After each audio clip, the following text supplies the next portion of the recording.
Hello friends, welcome to the English class. In this video, we are going to learn the poem Rice. The poem was written by Chemmanan Chako and was translated by Mr. Professor K. Ayappapanika.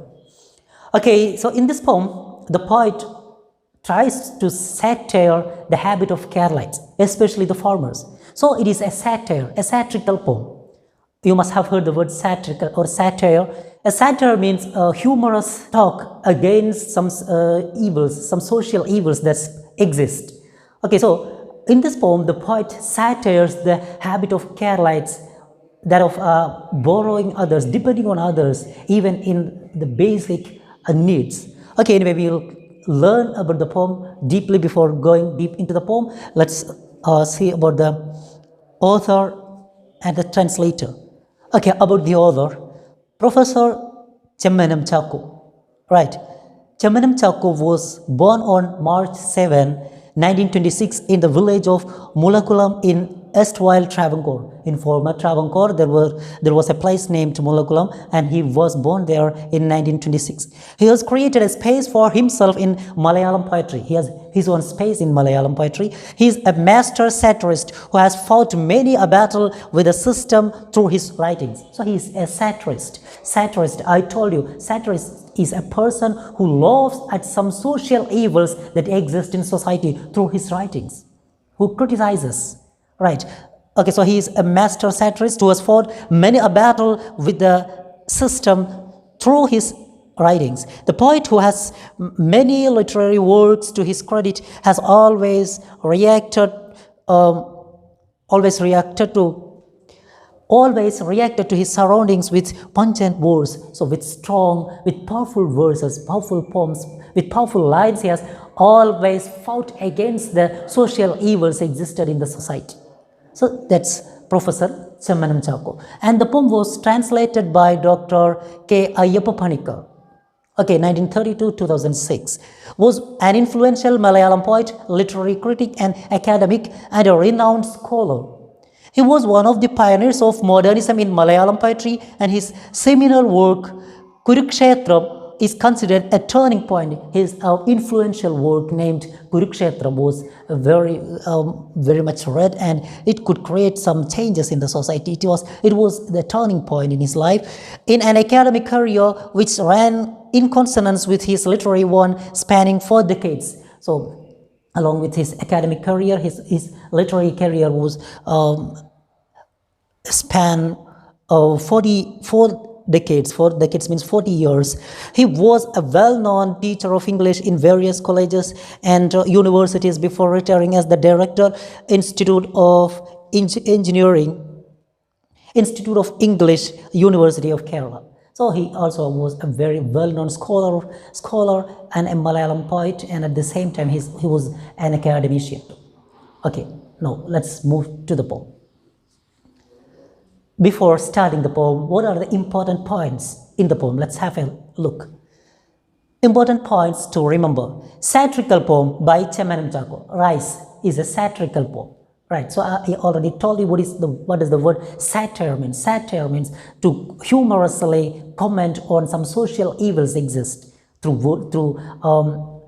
works like poems, stories, and novels, right? So it is said to be satire or satirical. It is a satirical poem by Chemmanan Chako. Satirizes society for abandoning food crops for cash crops. So he satires the society for avoiding food crops for cash crops. So they stopped cultivating food crops and started cultivating cash crops. Okay, poet finds paddy fields replaced for cash crops cultivation. So the poet finds that paddy fields, Keralites used to cultivate paddy in plenty before decades, but later they changed their habit and they started to plant money crops like rubber and palm trees, things like this. Okay, areca trees like that. So they changed their habit and they started to cultivate cash crops. People are after commercial farming. So he says people are running behind commercial farming instead of cultivating paddy, necessary things. They have changed their mindset. First part of the poem about poet's expectation, dream, and second part is reality. So the poem has been split into two, and the first part is about his dream and his expectation, right? And the second part is what is the reality. Okay, poem is a sharp contrast between expectation and reality. So that as it is in two parts, and the first part is the dream and the expectation of the poet, and the second part is about the reality. It is a sharp contrast. It's a comparison between what is reality and what is expectation. Okay, the poem mourns the loss of fields to commercial plantation. So it is a mourning, and it is written just like an elegy, right?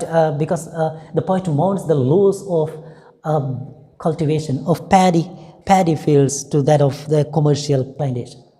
Okay, so that's the poem. And before we start to read the lines of the poem, I'll tell you a brief summary of the poem. The poet talks, as we said, the poem has been written in two parts. In the first part, he speaks about his expectation and his dream. Right, the poet has been there in North India to pursue his degree, and after his higher studies of 3 to 4 years, he was coming back to his native place, and he was fed up with having chapati and other things made of wheat, and at the same time he was dreaming to have some atikira rice cooked by his mother. And there were so many other sides in his mind, the paddy fields and the plowing of the field, and his father wearing the mud clothes, and his brother working there in the field, and his mother cooking rice and other things to treat him. So he had a lot of expectation about his village and about the place where he was heading to. And the second part, to his disappointment, he sees all the things that were there in his beautiful village has been changed.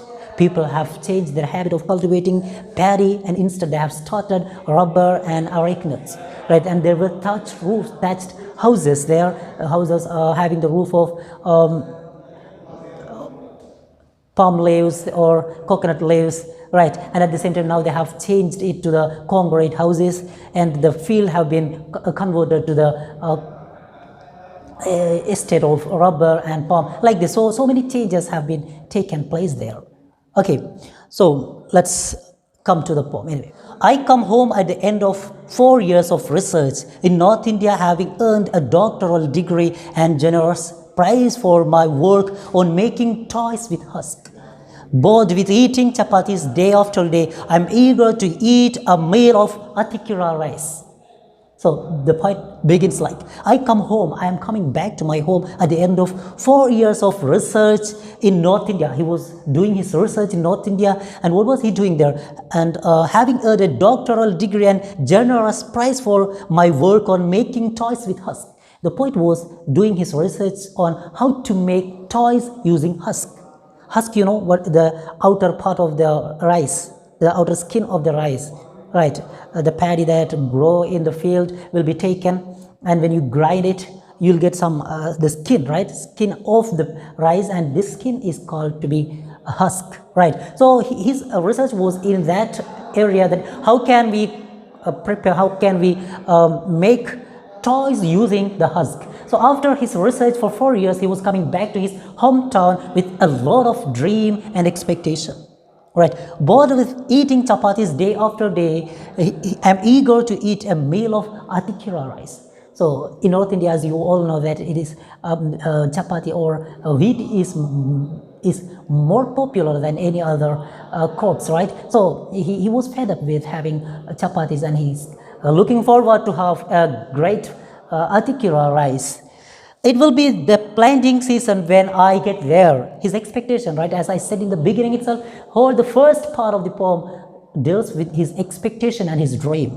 It will be the planting season when I get there. It will be the planting season, and my father, his handloom dhoti stained with yellow mud, excited about the waters of the Warangal Canal, will greet me from the fields below our house. So he expects that he will meet his father there in the paddy field, getting his clothes muddy, and he will be busy with turning the water there in the field. and he will greet me from the field below our house, and he will be always busy there in the field, and he won't come outside the field to greet me. He'll be greeting me staying there in the field itself, and amidst the shouts of plowing with several oxen. So he'll be plowing with several oxen. So before cultivating paddy, you have to plow the field, right, to make it ready to be sown, right? So he'll be busy with his oxen there in the field, and he won't be coming outside to greet me. So amidst his plowing, he'll greet me standing there itself. Okay. The oxen you all know, right? The plural of ox. The oxen will stop when they see me walking with my suitcase, and my father, without smiling, the smile slowly forming on his lips, will call from the field. And when did you start from there? Right. So the oxen will stop when they see me, because the father is doing the plowing, right? So when the father stops, automatically the oxen will stop, right? So the oxen will stop when they see me walking with my suitcase, because a new person is coming towards them, right, carrying a suitcase, and my father, without smiling, the smile slowly forming on his lip. Actually, there was a smile, there will be a smile forming on his lip, but he won't show that. Fathers, it has been normal that fathers look more serious than a mother, right? Usually that's how people take it. So even if their smile is not noted, I think anyway. The point says they do not. Even though there was a smile on his lip, he will conceal it, and he'll ask me, will call from the field, and when did you start from there? Oh, when did you begin your journey? My little brother, carrying the tender saplings to be planted in the field where the plowing is done, will run when he sees me and call out loud within earshot of the house, "Mother, brothers arrived." So see, the first one, he's talking about his father's reaction, and in this stanza he expects what would his younger brother's reaction, seeing him coming back home. My little brother, carrying the tender saplings, the tender saplings of the rice, the paddy, to be planted there in the plowed field. He would be carrying these saplings to be planted in the field where the plowing is done. Will run when he sees me.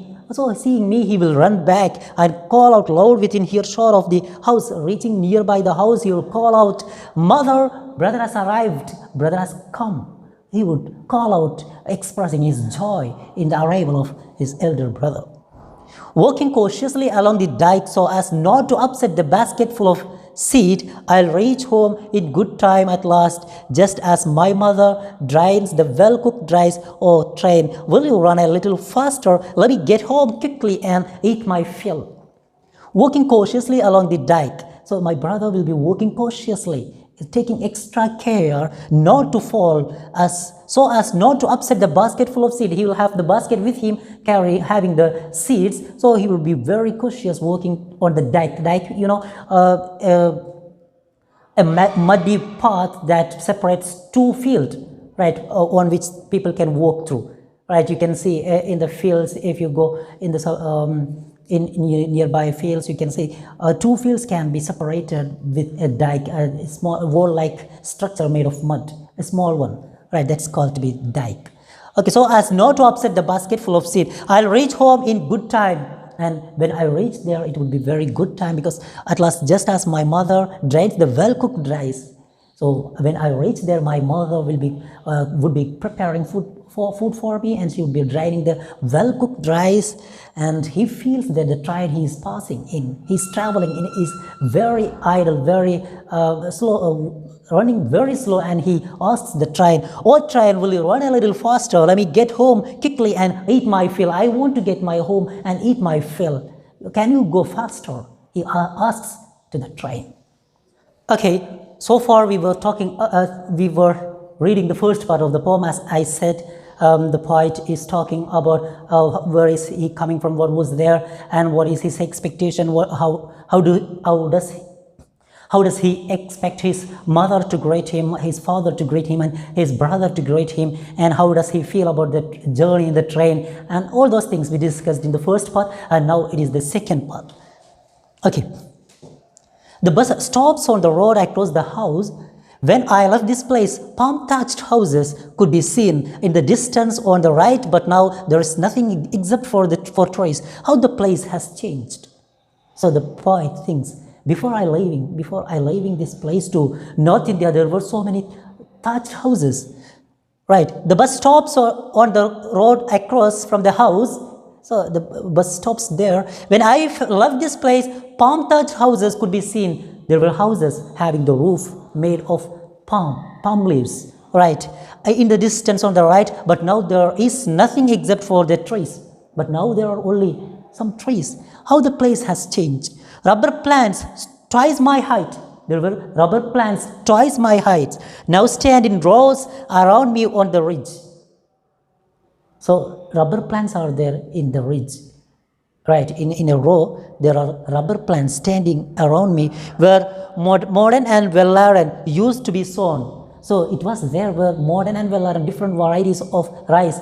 So the modern and Vellaran were used to be cultivated there. We used to grow modern and Vellaran there, where now so many rubber plants are standing in a row. And confuse my path as I walk home. And now I get confused, which is the way to my home. I do not know the way back to my home. It has been changed a lot. Yes, there is no bustle of men below, no shouts of plowing, and when I look, the whole field is planted over with arecanut palms, and in the corner along the canal stand the dealwood trees. So there is no bustle of men below. So when I was there before years, I used to hear the sound, the shouting of people there, but nowadays there is no sound, no bustle from people, right? And no calls, no shouts of plowing, and when I look, no shouts of plowing, and when I look, the whole field is planted over with arecanut palms. So all the field where we used to cultivate paddy have been cultivated with arecanut palms, and in the corner along the canal stand the dealwood trees. In the corner along the canal there stand some kind of woods with dealwood. Dealwood means some woods that can be cut and made that can be cut easily, right, and that can be made to furniture easily. That type of trees have been cultivated. I entered the house beyond the southern wing. My father, watching them fixing up the machine for making rubber sheets, how happy and contented the look on his face. The poet entered the house from the southern part, and he saw his father, and he was busy repairing the machine. He was fixing the machine which is used to make rubber sheet. So they have stopped cultivating paddy and they have turned to cash crops like rubber and arecanut, and now he is fixing the machine which they used to make rubber sheets. And how contented he looked. His face is full of happiness and content, satisfied. He felt satisfied with his change. That's what the poet means by how contented the look on his face. His father himself was so happy that they stopped cultivating paddy and changed to cash crops. My father says with obvious pride, son, we have stopped working on all the rice. My father says with clear pride, he felt proud of his activity. With clear pride he said, son, we have stopped working on all the rice. We have stopped working on rice. We used to cultivate different types of rice, right? But now we have stopped them all. It was quite inconvenient, It is quite inconvenient to cultivate rice. It takes a lot of, a great amount of labor, toil it takes. The farmer gained nothing, only fools turned to rice farming for a gain. So I stopped cultivating rice. Only fools can do that. How hard work it needs. How toil, how a lot of time you have to spend on it. So only fools turn on cultivating rice. Fools turn to rice farming again. This is better money. What good times. This is better money. The money that we make is selling rubber sheets and arecanut is good money. What good times. The government gives rice to those who do not have paddy fields, and for having rice we get it from government. We do not have to cultivate it for ourselves. We can depend on government. Government provides rice for those who do not have rice. So we don't have to farm rice. Instead, we can farm the cash crops, which brings you a lot of money. My little brother runs in to meet me, eager to have a full meal of adhikira rice. He's carrying the rations for the whole household. He trips over something and scatters the wheat all over the yard. Now, seeing his arrival, his younger brother ran towards him. My little brother runs in to meet me, eager to have a full meal of adhikira rice. As in the beginning we said, the poet was very eager to have a full meal, to have his fill, the meal prepared of adhikira rice. And the brother is carrying the ration for the whole household. And at the same time, his brother was coming back from the ration shop after getting all the products from the ration shop to his house, and he trips over something. So as he was running towards the poet, he trips over something, he falls, he tumbles down, and the whole and he scatters the wheat all over the yard. And when he falls down, when he was stumbled, the whole things in his bag was scattered, and he could see the wheat there spilled, the wheat scattered there on the floor, right?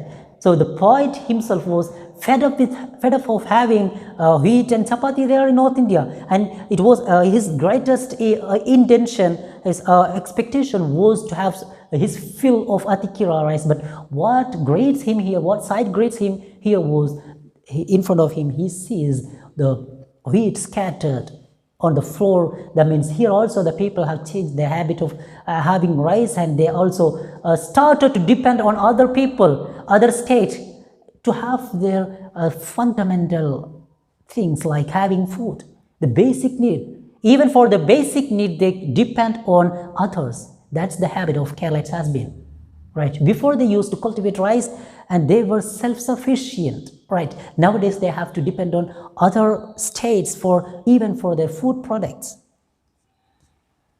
Yes.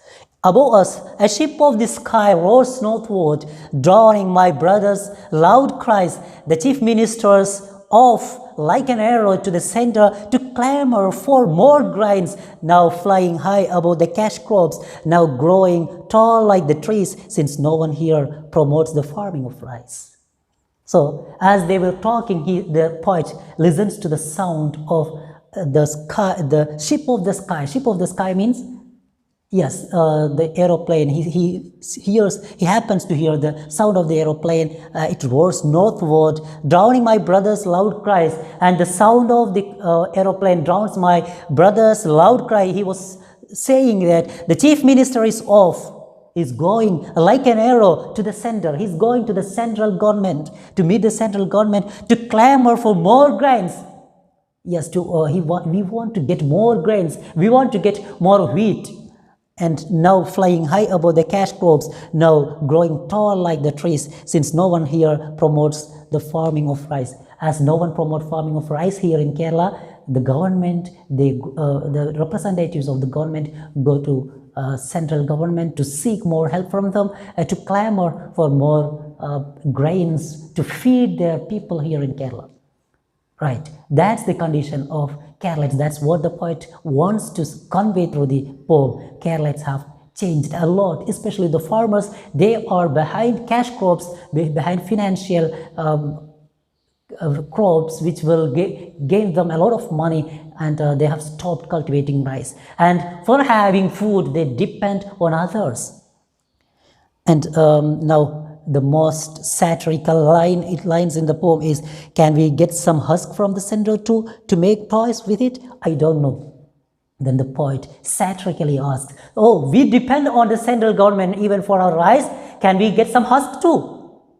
Right, even for rice we have to depend on them. And do we have to depend on them for husk, even to make some dolls for our children?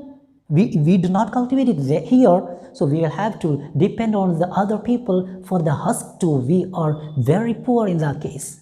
So very satirically, very poignantly, very powerful arrow he sends towards the people, towards their change of attitude, and changing to as a consumer society instead of becoming a farming society. Okay, that's the poem. So here we conclude the poem very beautifully. The poet conveyed the message that people have People are always behind money. They do not consider the need for food crops and the other basic things. They always behind making money, and this habit is to be changed. That's what the poet means, and we hope you enjoyed the poem. Read the poem at least 2-3 times and understand the meaning, and try to prepare a short summary of the poem. Thank you for watching. Have a great day. Crops which will gain them a lot of money, and they have stopped cultivating rice, and for having food they depend on others. And now the most satirical lines in the poem is, can we get some husk from the center too to make toys with it? I don't know. Then the poet satirically asked, oh, we depend on the central government even for our rice. Can we get some husk too? Right, even for rice we have to depend on them, and do we have to depend on them for husk, even to make some dolls for our children? We do not cultivate it here, so we will have to depend on the other people for the husk too. We are very poor in that case. So very satirically, very poignantly, very powerful arrow he sends towards the people, towards their change of attitude, and changing to as a consumer society instead of becoming a farming society. Okay, that's the poem. So here we conclude the poem very beautifully. The poet conveyed the message that people are always behind money. They do not consider the need for food crops and the other basic things. They always behind making money, and this habit is to be changed. That's what the poet means, and we hope you enjoyed the poem. Read the poem at least 2-3 times and understand the meaning, and try to prepare a short summary of the poem. Thank you for watching. Have a great day.